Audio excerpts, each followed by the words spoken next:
Hello everybody, welcome to Review a Day, episode number 88, for Thursday, November the 20th, 2008.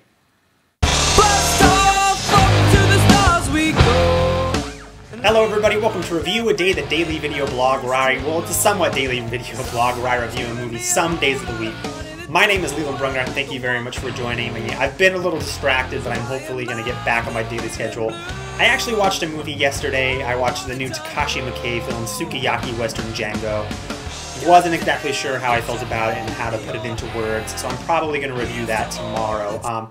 Good news for all of us Xbox Live subscribers and people who have Netflix.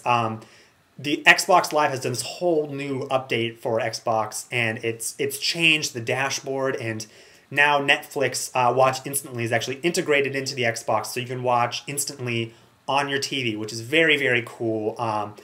I've been waiting for this for so long now, ever since I heard it announced. It's here. And a film I actually want to recommend, which is you can watch instantly on Netflix, is Pusher. And this is the first film in a trilogy. It's a Danish gangster film directed by Nicholas Winding Refn. I'm sure I'm not pronouncing that correctly. The film stars Kim Bodnia, Zlatko Burek, Laura Dreisbach, and Mads Mikkelsen. He's actually, I watched the entire film, and I looked him up on IMDb, and he's the character in Casino Royale. He's the villain who cries blood, and he's almost unrecognizable in this film, and he's fantastic in both. Great actor. Pusher tells this story of a drug dealer named Frank, kind of a low-level drug dealer who is dating a stripper. He has a good friend named Tony who he kind of cruises around with all day. His source, the guy he gets all of his drugs from, and he does a lot of his dealings with, is named Milo, who's this kind of eccentric guy who wears like brown suits all the time, and he's like making food, very funny character. But basically one day he goes to do this drug deal, and he hasn't paid for the drugs. He's about to hand him over, and then the cops run in, and he tries to flee, and he's got this bag of like brown heroin, and he jumps into the fountain to kind of save his ass. Unfortunately, though, he's lost all the drugs, and so he won't be able to make any money off of that, and he's in the hole crap ton of money, and it's about him trying to kind of get out of that.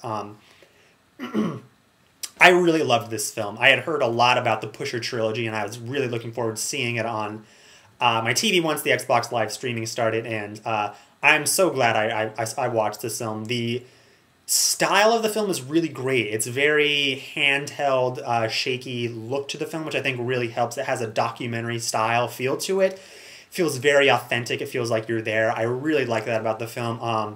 Also, one of the strongest points about this film are the characters. The character of Milo, his kind of boss, it's not a boss, but the guy he does a lot of his drug deals with, starts out the film very funny and very likable. He's kind of eccentric. He's cooking this crappy food, and everyone thinks it's kind of funny, and he's this ha-ha character until shit gets bad, and then he turns, and it's just like he's the same character. And I think it's so interesting because drug dealing isn't really a real business. It's word of mouth, and it's kind of friends, but when you fuck someone over, you know, they'll break your kneecaps. And there are some times in this film when the stakes of being in the drug business really play out. There's a really shocking moment probably halfway through when this guy hasn't paid up, and the thing he resorts to do is shocking, and it really blew me away. Also, the main character, Frank, and the guy who plays him is a fantastic actor.